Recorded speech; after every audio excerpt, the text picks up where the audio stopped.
Next sum பாருங்கள். இது வந்து எக்ஸைஸில் இருக்கக்கூடிய 9.5 சம்.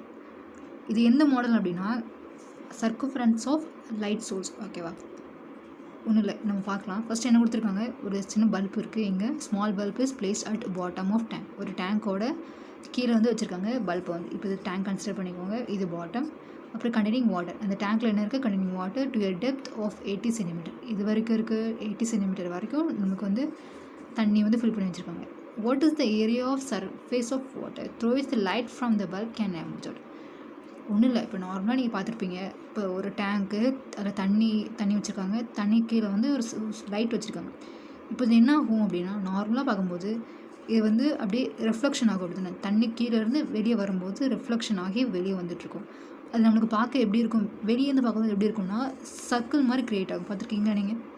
சர்க்கிள் மாதிரி க்ரியேட் ஆகும். ஸோ இப்போ இந்த ஏரியா தான் என்னென்னு கேட்டிருக்காங்க. என்னது, what is the area of surface of water through which light from the bulb can emerge out of. இது சர்க்கிள் க்ரியேட் பண்ணிக்கலாமா? சர்க்கிள்னால் area equal to πr square சொல்லுவோம். அப்போ ஆர் தெரியுமா? நம்மளுக்கு தெரியாது. இப்போ இதை வச்சு தான் நம்ம ஒரு சம் பண்ண போகிறோம். என்ன பண்ணணும், ஃபஸ்ட்டு கான்செப்ட் தெரியணும் உங்களுக்கு. என்ன ஆகும், நார்மலாக என்ன ஆகும், லைட் ரேஸ் வந்து இப்போ நார்மலாக இருக்குது. நார்மலாக இருக்கும்போது என்ன ஆகும், இதுதான் இங்கே ரிஃப்ளெக்ஷன் ஆகும். இப்போ அப்படியே இது இங்கே ரெஃப்ளெக்ஷன் ஆகும், இது அப்படியே இங்கே ரெஃப்ளெக்ஷன் ஆகும், இது அப்படியே ரெஃப்ளெக்ஷன் ஆகும்.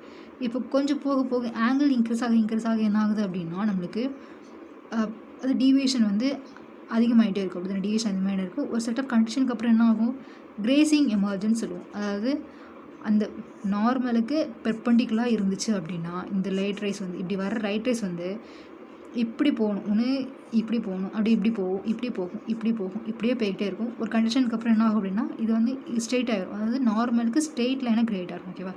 இதுதான் என்ன சொல்கிறேன், கிரேசிங் எமர்ஜென்சி சொல்லுவோம். இப்போ அடுத்த கண்டிஷன் என்ன அப்படின்னா இது அப்படியே உள்ளே வர ஆரம்பிச்சிடும். இந்த கண்டிஷன் என்ன தான் சொல்லுவோம், நம்ம டோட்டல் இன்டர்னல் ரெஃப்ளெக்ஷன் சொல்லுவோம். ஓகேவா? அது பர்டிகுலர் ஆங்கிள் போக நமக்கு டோட்டல் இன்டர்னல் ரெஃப்ளெக்ஷன் கிடைக்க ஆரம்பிச்சிடும். சரியா? இப்போ இதோட ஸ்டாப் பண்ணிக்கோங்க. இதோட டோட்டல் இன்டர்னல் ரெஃப்ளெக்ஷனோட ஸ்டாப் பண்ணிக்கோங்க. ஸ்டாப் பண்ணிவிட்டு இப்போ நீங்கள் சர்க்கிள் க்ரியேட் பண்ணுங்க. சர்க்கிள் க்ரியேட் பண்ணியாச்சா? இப்போ நமக்கு என்ன எதுவாக தெரியும் உங்களுக்கு, அது வந்து இது வந்து ட்ரையாங்கிள் மாதிரி கன்சிடர் பண்ணிக்கலாமா? ட்ரையாங்கிள் கன்சிடர் பண்ணிக்கோங்க. ட்ரையாங்கிள் கன்சிடர் பண்ணிவிட்டு இப்போ இந்த ஆங்கிள் என்னது, C angle of critical angle சொல்லுவோம். அப்படி தானே, கிரிட்டிக்கல் ஆங்கிள் சொல்லுவோம். அப்போ ஒரு இதில் வந்து இப்போ இங்கே பாருங்கள், இதுவும் சி அப்படின்னா அப்போ இதுவும் என்ன ஆகுது, நம்மளுக்கு சி தானே. இந்த ஆங்கிளும் நமக்கு சேமாக தான் இருக்கும். அதாவது ரெண்டு பேரலல் இருக்குது. இந்த ரெண்டு பேரலில் இந்த ஆங்கிள் சி அப்படின்னா அப்போது இந்த பேரலலுக்கு க்ரியேட் ஆகிற ஆங்கிள் எனக்கு சி தான். ஓகேவா? அப்போ இதுவும் சினா அப்போ இதுவும் சி தான். அடுத்து என்னது, சர்க்கிளும் கன்சிடர் பண்ணிட்டோம். நமக்கு லைட் ரேஸ் வந்து எமர்ஜ் ஆகி நமக்கு சர்க்கிள் மாதிரி க்ரியேட் ஆகுதுன்னு வச்சுக்கோங்களேன். அது வாட்டருக்கு மேலே. இப்போ அதோட ஏரியா தான் நம்ம கண்டுபிடிக்கணும். இப்போ சர்க்கிள் க்ரியேட் பண்ணிட்டோன்னா அப்போ இதுதான் ரேடியஸ். ஓகேவா? இது சி, இது ரேடியஸ், முடிஞ்சது. அடுத்து அவங்களே சொல்லியிருக்காங்க என்னது, வாட்டர் எவ்வளோ ஃபுல்லாக இருக்குது, 80 சென்டிமீட்டர் வரைக்கும் வந்து இருக்குதுன்னு சொல்லியிருக்காங்க. அப்போ 80, அப்போ ஹைட் கண்டுபிடிச்சாச்சா? அப்போ ட்ரையாங்கிள் கன்சிடர் பண்ணிட்டீங்க அப்படின்னா இது ஆர், இது ஹெச், இது சி, முடிஞ்சுதான். அவ்வளோதான். இப்போ இதுக்கு ஃபார்முலா ரொம்ப ரொம்ப இம்பார்ட்டன்ட்.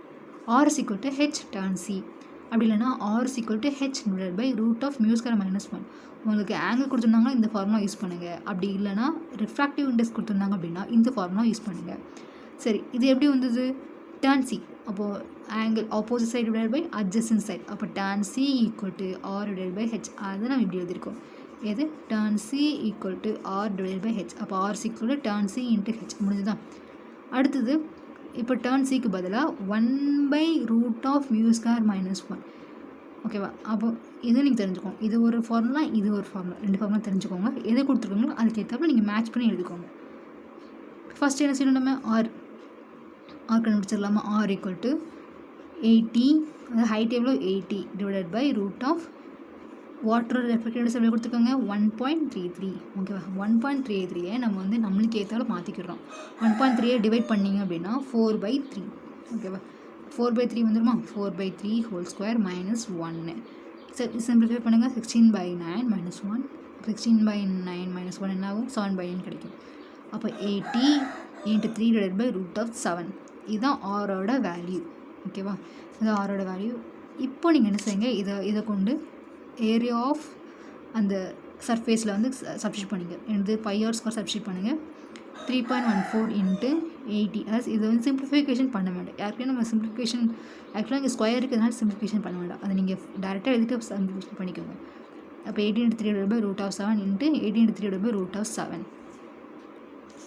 என்னாகும் 3.14 இன்ட்டு இது 6400 இன்ட்டு 9 இன்ட்டு √7 = 7.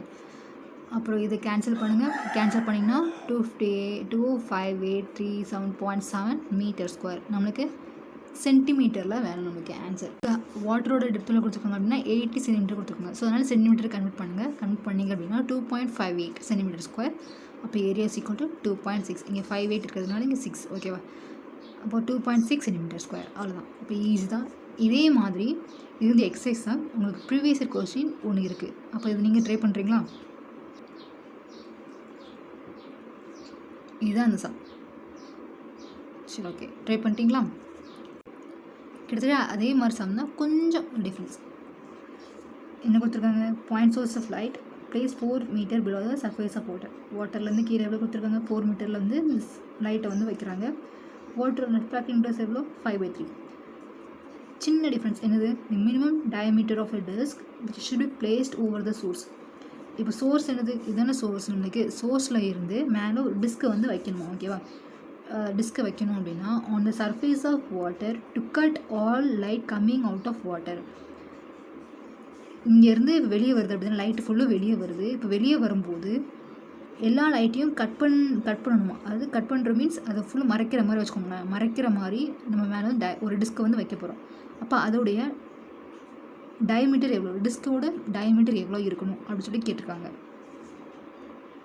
அங்கே என்ன கேட்டிருந்தாங்க? ஏரியா கேட்டிருந்தாங்க. இங்கே வந்து அந்த லைட்டை ஃபுல்லாக கட் பண்ணுற அளவுக்கு ஒரு டிஸ்க் தூக்கி நம்ம மேலே வைக்க போகிறோம். அதுவே என்னது? ஒரு சர்க்கிளாக தான் க்ரியேட் ஆகும். அப்போ மேலே டிஸ்க் வைக்கும்போது நம்மளுக்கு எந்த அளவுக்கு டயமீட்டர் இருக்கணும் அப்படின்னு சொல்லி கேட்டிருக்காங்க. அவ்வளோதான், முடிஞ்சது. ஈஸி தான். என்னது? R = h/μ² - 1. Okay, √ of μ² - 1. μ² எவ்வளோ? 5/3. 5/3 ² - 1. சப்ஸ்டிட் பண்ணுங்கள். 25/9 - 1. 4 √ of 16/9. அப்போ R சப்ஸ்டிட் பண்ணிடலாமா? எவ்வளோ? R = 3. முடிஞ்சது. R = 3. ஆனால் என்ன கேட்டிருக்காங்க அவங்க? Diameter of disc. அப்போ டிஸ்க்கு எவ்வளோ டயமீட்டரில் இருந்து மேலே வச்சோம் அப்படின்னா லைட் ஃபுல்லும் கட் ஆகும். அதுதான் நம்மளுக்கு கொஸ்டின். அப்போ டயமீட்டர் கண்டுபிடிக்கணும். என்னது? D = 2R. ஓகேவா.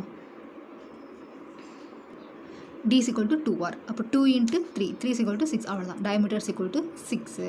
அப்போ R அதாவது டிஸ்கோட டயமீட்டர் 6 சென்டிமீட்டர் 6 மீட்டரில் இருந்துச்சு அப்படின்னா நம்மளுக்கு வெளியே வர லைட் எதுவுமே நம்மளுக்கு வராது. எல்லாமே கட் ஆயிடும். அவ்வளோதான் சொல்லியிருக்காங்க.